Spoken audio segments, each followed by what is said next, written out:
ಓಂ ಶಾಂತಿ. ತಾರೀಕು 12/9/2024. ಪ್ರಾತಃ ಮುರಳಿ. ಮಧುರ ಮಕ್ಕಳೇ, ಬ್ರಾಹ್ಮಣರು ಶಿಕೆಗೆ ಸಮಾನರಾಗಿದ್ದೀರಿ ಮತ್ತು ಶೂದ್ರರು ಪಾದಗಳಿಗೆ ಸಮಾನರಾಗಿದ್ದೀರಿ. ಯಾವಾಗ ಶೂದ್ರರಿಂದ ಬ್ರಾಹ್ಮಣರಾಗುವರೋ ಆಗಲೇ ದೇವತೆಗಳಾಗಲು ಸಾಧ್ಯ. ಪ್ರಶ್ನೆ: ನಿಮ್ಮ ಶುಭ ಭಾವನೆಯು ಯಾವುದಾಗಿದೆ? ಅದನ್ನೂ ಸಹ ಮನುಷ್ಯರು ವಿರೋಧಿಸುತ್ತಾರೆ. ಉತ್ತರ: ಈ ಹಳೆಯ ಪ್ರಪಂಚವು ಸಮಾಪ್ತಿಯಾಗಿ ಹೊಸ ಪ್ರಪಂಚವು ಸ್ಥಾಪನೆಯಾಗಲಿ ಎನ್ನುವುದು ನಿಮ್ಮ ಶುಭ ಭಾವನೆಯಾಗಿದೆ. ಇದಕ್ಕಾಗಿಯೇ ನೀವು ಹೇಳುತ್ತೀರಿ, ಈ ಹಳೆಯ ಪ್ರಪಂಚವು ಈಗ ವಿನಾಶವಾಯಿತೆಂದರೆ ಆಯಿತು. ಇದನ್ನೂ ಸಹ ಮನುಷ್ಯರು ವಿರೋಧಿಸುತ್ತಾರೆ.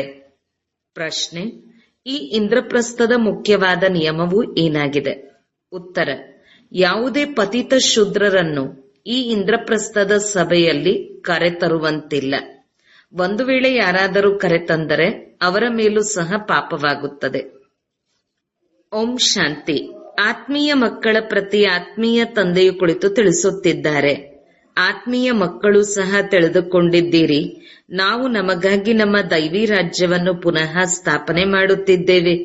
ಏಕೆಂದರೆ ನೀವು ಬ್ರಹ್ಮಕುಮಾರ ಕುಮಾರಿಯರಾಗಿದ್ದೀರಿ. ಆದ್ದರಿಂದ ನಿಮಗೆ ತಿಳಿದಿದೆ. ಆದರೆ ಮಾಯೆಯು ನಿಮಗೂ ಮರೆಸುಬಿಡುತ್ತದೆ. ನೀವು ದೇವತೆಗಳಾಗಲು ಬಯಸುತ್ತೀರಿ, ಆದರೆ ಮಾಯೆಯು ನಿಮ್ಮನ್ನು ಬ್ರಾಹ್ಮಣರಿಂದ ಶೂದ್ರರನ್ನಾಗಿ ಮಾಡಿಬಿಡುತ್ತದೆ. ಶಿವ ತಂದೆಯನ್ನು ನೆನಪು ಮಾಡದಿರುವ ಕಾರಣ ಬ್ರಾಹ್ಮಣರು ಶೂದ್ರರಾಗಿ ಬಿಡುತ್ತಾರೆ. ನಾವು ನಮ್ಮದೇ ಆದ ರಾಜ್ಯವನ್ನು ಸ್ಥಾಪನೆ ಮಾಡುತ್ತಿದ್ದೇವೆಂದು ಮಕ್ಕಳಿಗೆ ತಿಳಿದಿದೆ. ಯಾವಾಗ ರಾಜ್ಯವು ಸ್ಥಾಪನೆಯಾಗಿ ಬಿಡುವುದೋ ಆಗ ಈ ಹಳೆಯ ಸೃಷ್ಟಿಯಲ್ಲಿರುವುದಿಲ್ಲ. ಎಲ್ಲರನ್ನೂ ಈ ವಿಶ್ವದಿಂದ ಶಾಂತಿಧಾಮಕ್ಕೆ ಕಳುಹಿಸುತ್ತಾರೆ. ಇದು ನಿಮ್ಮ ಶುಭ ಭಾವನೆಯಾಗಿದೆ. ಆದರೆ ಈ ಪ್ರಪಂಚವು ಸಮಾಪ್ತಿಯಾಗಲೆಂದು ನೀವು ಹೇಳುವುದನ್ನು ಮನುಷ್ಯರು ಅವಶ್ಯಕವಾಗಿ ವಿರೋಧಿಸುತ್ತಾರಲ್ಲವೇ? ಈ ಬ್ರಹ್ಮಕುಮಾರಿಯರು ಏನು ಹೇಳುತ್ತಾರೆ? ವಿನಾಶವೆಂಬುದನ್ನೇ ಹೇಳುತ್ತಿರುತ್ತಾರೆ ಎಂದುಕೊಳ್ಳುತ್ತಾರೆ. ಆದರೆ ನಿಮಗಷ್ಟೇ ತಿಳಿದಿದೆ, ಈ ವಿನಾಶದಲ್ಲಿಯೂ ಇಡೀ ಪ್ರಪಂಚ, ಅದರಲ್ಲಿಯೂ ವಿಶೇಷವಾಗಿ ಭಾರತದ ಕಲ್ಯಾಣವಿದೆ. ಈ ಮಾತನ್ನು ಪ್ರಪಂಚದವರು ತಿಳಿದುಕೊಂಡಿಲ್ಲ. ವಿನಾಶವಾದಾಗ ಎಲ್ಲರೂ ಮುಕ್ತಿಧಾಮಕ್ಕೆ ಹೊರಟು ಹೋಗುತ್ತಾರೆ. ಈಗ ನೀವು ಈಶ್ವರೀಯ ಸಂಪ್ರದಾಯದವರಾಗಿದ್ದೀರಿ. ಮೊದಲು ಆಸುರಿ ಸಂಪ್ರದಾಯದವರು ಆಗಿದ್ದೀರಿ. ನಿಮಗೆ ಸ್ವಯಂ ಈಶ್ವರನೇ ಹೇಳುತ್ತಾರೆ, ಮಕ್ಕಳೇ, ನನ್ನೊಬ್ಬನನ್ನೇ ನೆನಪು ಮಾಡಿ. ಇದಂತೂ ತಂದೆಗೆ ತಿಳಿದಿದೆ. ಯಾರೂ ಸದಾ ನೆನಪಿನಲ್ಲಿರಲು ಸಾಧ್ಯವಿಲ್ಲ.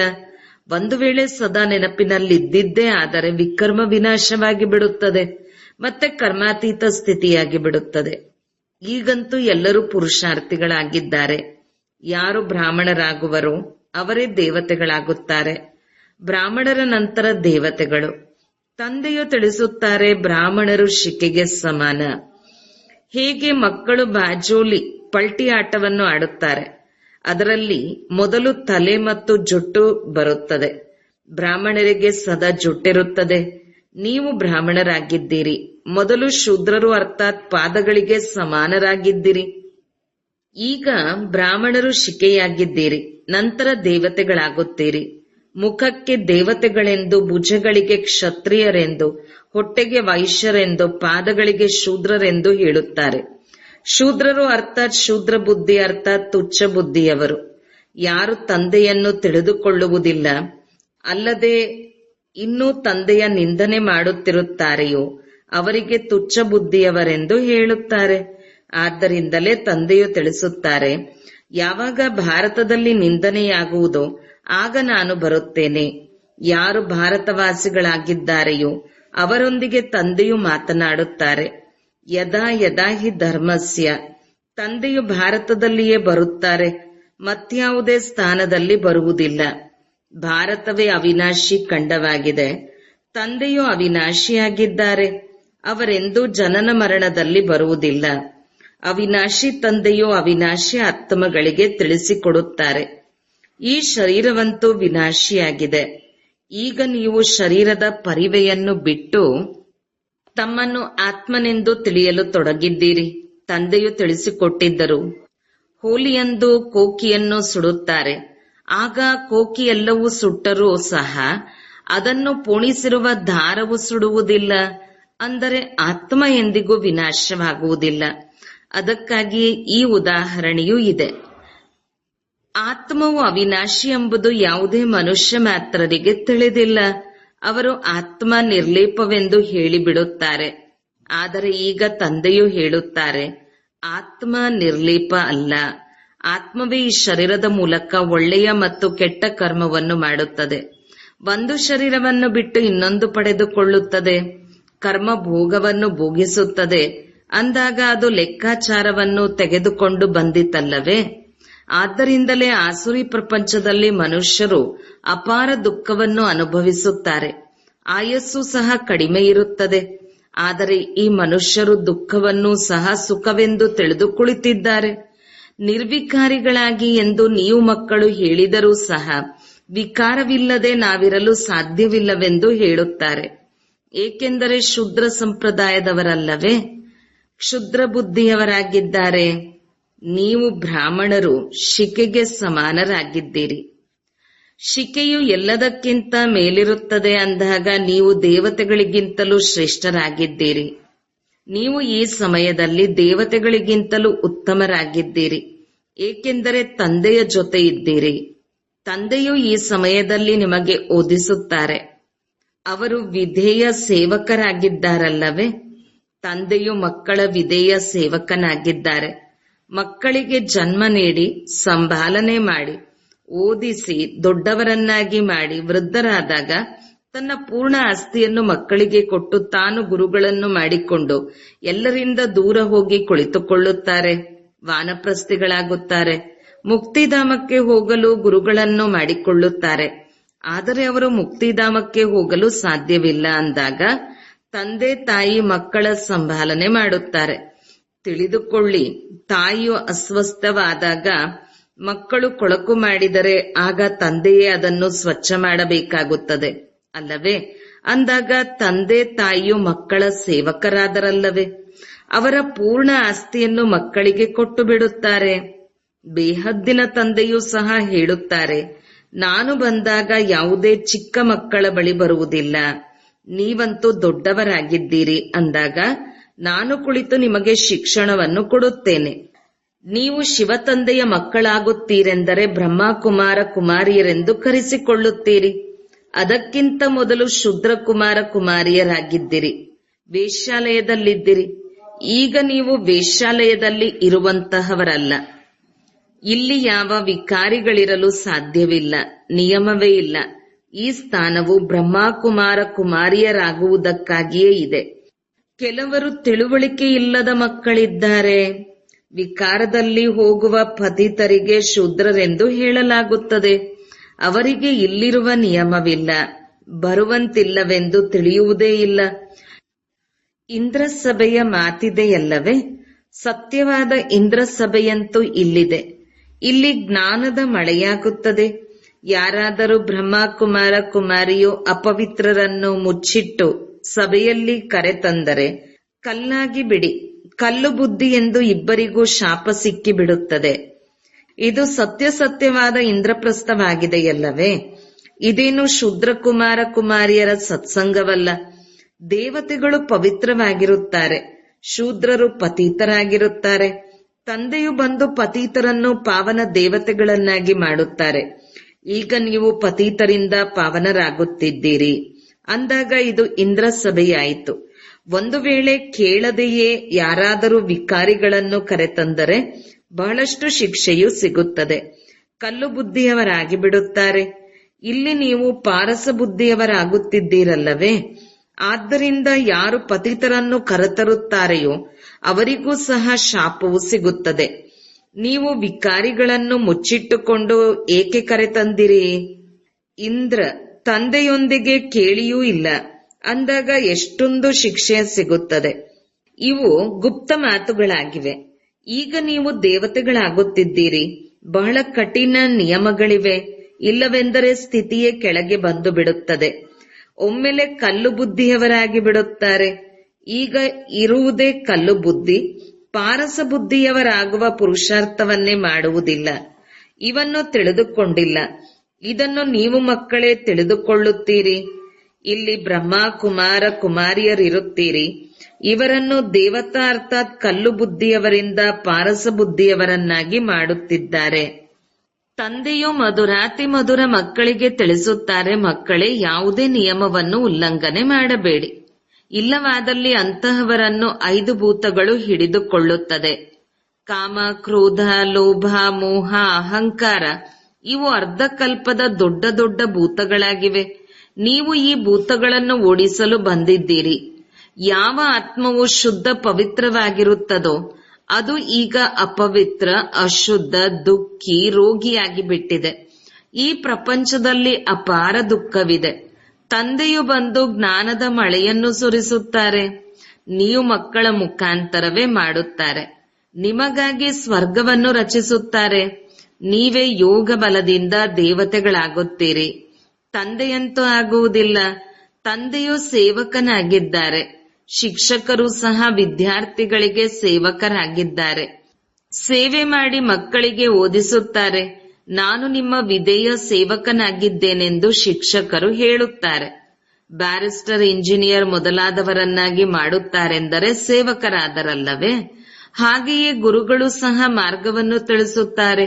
ಸೇವಕನಾಗಿ ಮುಕ್ತಿಧಾಮಕ್ಕೆ ಕರೆದುಕೊಂಡು ಹೋಗುವ ಸೇವೆ ಮಾಡುತ್ತಾರೆ. ಆದರೆ ಈಗಿನ ಗುರುಗಳು ಯಾರು ಕರೆದುಕೊಂಡು ಹೋಗಲು ಸಾಧ್ಯವಿಲ್ಲ, ಏಕೆಂದರೆ ಅವರೂ ಸಹ ಪತೀತರಾಗಿದ್ದಾರೆ. ಒಬ್ಬರೇ ಸದ್ಗುರು, ಯಾರು ಸದಾ ಪವಿತ್ರರಾಗಿದ್ದಾರೆ. ಉಳಿದವರೆಲ್ಲರೂ ಪತೀತರಾಗಿದ್ದಾರೆ. ಇಡೀ ಪ್ರಪಂಚವೇ ಪತೀತವಾಗಿದೆ. ಸತ್ಯಯುಗಕ್ಕೆ ಪಾವನ ಪ್ರಪಂಚವೆಂದು, ಕಲಿಯುಗಕ್ಕೆ ಪತೀತ ಪ್ರಪಂಚವೆಂದು ಕರೆಯಲಾಗುತ್ತದೆ. ಸತ್ಯಯುಗಕ್ಕೆ ಪೂರ್ಣ ಸ್ವರ್ಗವೆಂದು ಹೇಳುತ್ತಾರೆ. ತ್ರೇತಾಯುಗದಲ್ಲಿಯೂ ಸಹ 2 ಕಲೆಗಳು ಕಡಿಮೆಯಾಗಿ ಬಿಡುತ್ತದೆ. ಈ ಮಾತುಗಳನ್ನು ನೀವು ಮಕ್ಕಳೇ ತಿಳಿದುಕೊಂಡು ಧಾರಣೆ ಮಾಡಿಕೊಳ್ಳುತ್ತೀರಿ. ಪ್ರಪಂಚದ ಮನುಷ್ಯರಿಗಂತೂ ಏನೂ ತಿಳಿದಿಲ್ಲ. ಇಡೀ ಪ್ರಪಂಚವು ಸ್ವರ್ಗದಲ್ಲಿ ಹೋಗುತ್ತದೆ ಎಂದಲ್ಲ. ಯಾರು ಕಲ್ಪದ ಮೊದಲು ಇದ್ದರೋ ಅವರೇ ಭಾರತವಾಸಿಗಳು ಪುನಃ ಬರುತ್ತಾರೆ. ಮತ್ತೆ ಸತ್ಯಯುಗ, ತ್ರೇತಾಯುಗದಲ್ಲಿ ದೇವತೆಗಳಾಗುತ್ತಾರೆ. ಅವರೇ ನಂತರ ದ್ವಾಪರದಲ್ಲಿ ತಮ್ಮನ್ನು ಹಿಂದೂಗಳೆಂದು ಕರೆಸಿಕೊಳ್ಳುತ್ತಾರೆ. ಹಾಗೆ ನೋಡಿದರೆ ಹಿಂದೂ ಧರ್ಮದಲ್ಲಿ ಇಲ್ಲಿಯವರೆಗೂ ಯಾವ ಆತ್ಮಗಳು ಮೇಲಿಂದ ಇಳಿಯುತ್ತಿದ್ದಾರೆಯೋ ಅವರೂ ಸಹ ತಮ್ಮನ್ನು ಹಿಂದೂಗಳೆಂದು ಕರೆಸಿಕೊಳ್ಳುತ್ತಾರೆ. ಆದರೆ ಅವರಂತೂ ದೇವತೆಗಳಾಗುವುದಿಲ್ಲ ಮತ್ತು ಸ್ವರ್ಗದಲ್ಲಿಯೂ ಬರುವುದಿಲ್ಲ. ಅವರು ಇದೇ ರೀತಿ ಪುನಃ ದ್ವಾಪರದ ನಂತರ ತಮ್ಮ ಸಮಯದಲ್ಲಿ ಇಳಿಯುತ್ತಾರೆ ಮತ್ತು ತಮ್ಮನ್ನು ಹಿಂದೂಗಳೆಂದು ಕರೆಸಿಕೊಳ್ಳುತ್ತಾರೆ. ದೇವತೆಗಳಂತೂ ನೀವೇ ಆಗಿದ್ದೀರಿ. ನಿಮ್ಮದೇ ಆದಿಯಿಂದ ಅಂತ್ಯದವರೆಗೂ ಪಾತ್ರವಿದೆ. ಇದು ನಾಟಕದಲ್ಲಿ ಬಹಳ ಯುಕ್ತಿ ಇದೆ. ಅನೇಕರ ಬುದ್ಧಿಯಲ್ಲಿ ಕುಳಿತುಕೊಳ್ಳುವುದಿಲ್ಲ. ಅಂದ ಮೇಲೆ ಅವರು ಶ್ರೇಷ್ಠ ಪದವಿಯನ್ನು ಪಡೆಯಲು ಸಾಧ್ಯವಿಲ್ಲ. ಇದು ಸತ್ಯನಾರಾಯಣನ ಕಥೆಯಾಗಿದೆ. ಆ ಮನುಷ್ಯರಂತೂ ಅಸತ್ಯ ಕಥೆಗಳನ್ನು ತಿಳಿಸುತ್ತಾರೆ. ಅದರಿಂದ ಯಾರು ಲಕ್ಷ್ಮೀನಾರಾಯಣರಾಗುವುದಿಲ್ಲ. ಇಲ್ಲಿ ನೀವು ಪ್ರತ್ಯಕ್ಷ ರೂಪದಲ್ಲಿ ಆಗುತ್ತೀರಿ. ಕಲಿಯುಗದಲ್ಲಿ ಎಲ್ಲರೂ ಅಸತ್ಯವಂತರಾಗಿದ್ದಾರೆ. ಸುಳ್ಳು ಮಾಯೆ, ಸುಳ್ಳು ಕಾಯ, ರಾವಣ ರಾಜ್ಯವೇ ಸುಳ್ಳಾಗಿದೆ. ಸತ್ಯಖಂಡವನ್ನು ತಂದೆಯೇ ಸ್ಥಾಪನೆ ಮಾಡುತ್ತಾರೆ. ಇದು ಸಹ ನಂಬರ್ವಾರ್ ಪುರುಷಾರ್ಥದ ಅನುಸಾರ ನೀವು ಬ್ರಾಹ್ಮಣ ಮಕ್ಕಳೇ ತಿಳಿದುಕೊಂಡಿದ್ದೀರಿ. ಏಕೆಂದರೆ ಇದು ವಿದ್ಯೆಯಾಗಿದೆ. ಇದರಲ್ಲಿ ಯಾರಾದರೂ ಬಹಳ ಕಡಿಮೆ ಓದುತ್ತಾರೆಂದರೆ ಅನುತ್ತೀರ್ಣರಾಗಿ ಬಿಡುತ್ತಾರೆ. ಈ ವಿದ್ಯೆಯನ್ನು ಒಮ್ಮೆ ಮಾತ್ರವೇ ಓದಲು ಸಾಧ್ಯ. ನಂತರ ಓದುವುದು ಪರಿಶ್ರಮವಾಗುತ್ತದೆ. ಪ್ರಾರಂಭದಲ್ಲಿ ಯಾರು ಓದಿ ಶರೀರವನ್ನು ಬಿಟ್ಟರೋ ಅವರು ಸಂಸ್ಕಾರವನ್ನು ತೆಗೆದುಕೊಂಡು ಹೋಗಿದ್ದಾರೆ. ಇನ್ನೊಂದು ಜನ್ಮದಲ್ಲಿ ಪುನಃ ಬಂದು ಓದುತ್ತಾರೆ. ನಾಮರೂಪವಂತೂ ಬದಲಾಗುತ್ತದೆ. ಆತ್ಮಕ್ಕೆ ಪೂರ್ಣ 84 ಜನ್ಮಗಳ ಪಾತ್ರವೂ ಸಿಗುತ್ತದೆ. ಅದನ್ನು ಭಿನ್ನ ಭಿನ್ನ ನಾಮ, ರೂಪ, ದೇಶ, ಕಾಲಗಳಲ್ಲಿ ಪಾತ್ರವನ್ನು ಅಭಿನಯಿಸುತ್ತದೆ. ಎಷ್ಟು ಸೂಕ್ಷ್ಮ ಆತ್ಮಕ್ಕೆ ಅಷ್ಟು ದೊಡ್ಡ ಶರೀರವೂ ಸಿಗುತ್ತದೆ. ಆತ್ಮ ಎಲ್ಲರಲ್ಲಿಯೂ ಇರುತ್ತದೆಯಲ್ಲವೇ? ಇಷ್ಟು ಸೂಕ್ಷ್ಮ ಆತ್ಮವು ಇಷ್ಟು ಚಿಕ್ಕದಾದ ಸೊಳ್ಳೆಯಲ್ಲಿಯೂ ಇದೆ. ಇವು ಬಹಳ ಸೂಕ್ಷ್ಮ ಅರಿತುಕೊಳ್ಳುವ ಮಾತುಗಳಾಗಿವೆ. ಯಾವ ಮಕ್ಕಳು ಬಹಳ ಚೆನ್ನಾಗಿ ತಿಳಿದುಕೊಳ್ಳುವರೋ ಅವರೇ ಮಾಲೆಯ ಮಣಿಯಾಗುತ್ತಾರೆ. ಉಳಿದವರು ಹೋಗಿ ಬಹಳ ಕಡಿಮೆ ಪದವಿಯನ್ನು ಪಡೆಯುತ್ತಾರೆ. ಈಗ ನಿಮ್ಮ ಹೂದೋಟವು ತಯಾರಾಗುತ್ತಿದೆ. ಮೊದಲು ನೀವು ಮುಳ್ಳುಗಳಾಗಿದ್ದಿರಿ. ಆದ್ದರಿಂದ ತಂದೆಯು ತಿಳಿಸುತ್ತಾರೆ, ಕಾಮವಿಕಾರದ ಮುಳ್ಳು ಬಹಳ ಕೆಟ್ಟದಾಗಿದೆ. ಇದು ಆದಿ ಮಧ್ಯ ಅಂತ್ಯ ದುಃಖವನ್ನು ಕೊಡುತ್ತದೆ. ದುಃಖಕ್ಕೆ ಮೂಲ ಕಾರಣವೇ ಕಾಮವಿಕಾರವಾಗಿದೆ. ಕಾಮವನ್ನು ಜಯಿಸುವುದರಿಂದ ಜಗಜ್ಜೀತರಾಗುತ್ತೀರಿ. ಇದರಲ್ಲಿಯೇ ಅನೇಕರಿಗೆ ಕಷ್ಟದ ಅನುಭವವಾಗುತ್ತದೆ. ಬಹಳ ಪರಿಶ್ರಮದಿಂದ ಪವಿತ್ರರಾಗುತ್ತಾರೆ. ಯಾರು ಕಲ್ಪದ ಹಿಂದೆ ಆಗಿದ್ದರೋ ಅವರೇ ಆಗುತ್ತಾರೆ. ಯಾರು ಪುರುಷಾರ್ಥ ಮಾಡಿ ಶ್ರೇಷ್ಠ ಪದವಿಯನ್ನು ಪಡೆಯುತ್ತಾರೆ ಎಂಬುದನ್ನು ತಿಳಿಯಬಹುದು. ನರನಿಂದ ನಾರಾಯಣ, ನಾರಿಯಿಂದ ಲಕ್ಷ್ಮಿಯಾಗುತ್ತಾರಲ್ಲವೇ? ಹೊಸ ಪ್ರಪಂಚದಲ್ಲಿ ಸ್ತ್ರೀ ಪುರುಷ ಇಬ್ಬರು ಪಾವನರಿದ್ದರು. ಈಗ ಪತೀತರಾಗಿದ್ದಾರೆ. ಪಾವನರಾಗಿದ್ದಾಗ ಸತೋಪ್ರಧಾನರಾಗಿದ್ದರು. ಈಗ ತಮೋಪ್ರಧಾನವಾಗಿ ಬಿಟ್ಟಿದ್ದಾರೆ. ಆದ್ದರಿಂದ ಇಲ್ಲಿ ಇಬ್ಬರೂ ಪುರುಷಾರ್ಥ ಮಾಡಬೇಕು. ಈ ಜ್ಞಾನವನ್ನು ಸನ್ಯಾಸಿಗಳು ಕೊಡಲು ಸಾಧ್ಯವಿಲ್ಲ. ಅವರ ಧರ್ಮವೇ ಬೇರೆಯಾಗಿದೆ, ನಿವೃತ್ತಿ ಮಾರ್ಗವಾಗಿದೆ. ಇಲ್ಲಿ ಭಗವಂತನು ಸ್ತ್ರೀ ಪುರುಷ ಇಬ್ಬರಿಗೂ ಓದಿಸುತ್ತಾರೆ, ಇಬ್ಬರಿಗೂ ತಿಳಿಸುತ್ತಾರೆ. ಈಗ ಶೂದ್ರರಿಂದ ಬ್ರಾಹ್ಮಣರಾಗಿ ನಂತರ ಲಕ್ಷ್ಮೀನಾರಾಯಣರಾಗಬೇಕು. ಎಲ್ಲರೂ ಆಗುವುದಿಲ್ಲ. ಲಕ್ಷ್ಮೀನಾರಾಯಣರ ರಾಜ್ಯವಿರುತ್ತದೆ. ಅವರು ರಾಜ್ಯವನ್ನು ಹೇಗೆ ಪಡೆದರೆಂಬುದನ್ನು ಯಾರೂ ತಿಳಿದುಕೊಂಡಿಲ್ಲ. ಸತ್ಯಯುಗದಲ್ಲಿ ಇವರ ರಾಜ್ಯವಿತ್ತು ಎಂಬುದನ್ನು ತಿಳಿದುಕೊಳ್ಳುತ್ತಾರೆ. ಆದರೆ ಮತ್ತೆ ಸತ್ಯಯುಗಕ್ಕೆ ಲಕ್ಷಾಂತರ ವರ್ಷಗಳೆಂದು ಹೇಳಿದರೆ ಇದು ಅಜ್ಞಾನವಾಯಿತಲ್ಲವೇ? ಇದು ಮುಳ್ಳುಗಳ ಕಾಡಾಗಿದೆ, ಅದು ಹೂದೋಟವಾಗಿದೆ. ಇಲ್ಲಿಗೆ ಬರುವುದಕ್ಕೆ ಮೊದಲು ನೀವು ಅಸುರರಾಗಿದ್ದೀರಿ. ಈಗ ನೀವು ಅಸುರರಿಂದ ದೇವತೆಗಳಾಗುತ್ತಿದ್ದೀರಿ. ಯಾರು ಮಾಡುತ್ತಾರೆ? ಬೇಹದ್ದಿನ ತಂದೆ. ದೇವತೆಗಳ ರಾಜ್ಯವಿದ್ದಾಗ ಬೇರೆ ಯಾರೂ ಇರಲಿಲ್ಲ. ಇದನ್ನು ಸಹ ನೀವು ತಿಳಿದುಕೊಳ್ಳುತ್ತೀರಿ. ಯಾರು ಇದನ್ನು ತಿಳಿದುಕೊಳ್ಳುವುದಿಲ್ಲವೋ ಅವರಿಗೆ ಪತೀತರೆಂದು ಹೇಳಲಾಗುತ್ತದೆ.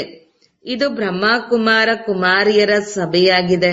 ಒಂದು ವೇಳೆ ಯಾರಾದರೂ ಪತೀತ ಕೆಲಸವನ್ನು ಮಾಡುತ್ತಾರೆಂದರೆ ತಮ್ಮನ್ನು ಶಾಪಿತರನ್ನಾಗಿ ಮಾಡಿಕೊಳ್ಳುತ್ತಾರೆ. ಕಲ್ಲು ಬುದ್ಧಿಯವರಾಗಿ ಬಿಡುತ್ತಾರೆ. ಚಿನ್ನದ ಬುದ್ಧಿ ನರನಿಂದ ನಾರಾಯಣರಾಗುವಂತಹವರಲ್ಲ ಎಂಬ ಸಾಕ್ಷಿಯು ಸಿಕ್ಕಿಬಿಡುತ್ತದೆ. ಹೋಗಿ 3ನೇ ದರ್ಜೆಯ ದಾಸದಾಸಿಯಾಗುತ್ತಾರೆ. ಈಗಲೂ ಸಹ ರಾಜರ ಬಳಿ ದಾಸದಾಸಿಯರಿದ್ದಾರೆ. ಈ ಗಾಯನವಿದೆ. ಕೆಲವರದು ಮಣ್ಣು ಪಾಲಾಯಿತು, ಕೆಲವರದು ಸರ್ಕಾರದ ಪಾಲಾಯಿತು. ಬೆಂಕಿಯ ಉಂಡೆ ಬಾಂಬ್ಗಳು ಬಂದಾಗ ವಿಷದ ಉಂಡೆ ಬಾಂಬ್ಗಳು ಬೀಳುತ್ತವೆ. ಅವಶ್ಯಕವಾಗಿ ಎಲ್ಲರ ಮೃತ್ಯುವಾಗುವುದು. ಇನ್ನು ಮುಂದೆ ಮನುಷ್ಯರ ಹಾಗೂ ಆಯುಧಗಳ ಅವಶ್ಯಕತೆಯೇ ಇರುವುದಿಲ್ಲ. ಅಂತಹ ವಸ್ತುಗಳನ್ನು ತಯಾರಿಸುತ್ತಿದ್ದಾರೆ. ಅಲ್ಲಿಂದ ಕುಳಿತಿದ್ದಂತೆಯೇ ಇಂತಹ ಬಾಂಬುಗಳು ಎಸೆಯುತ್ತಾರೆ.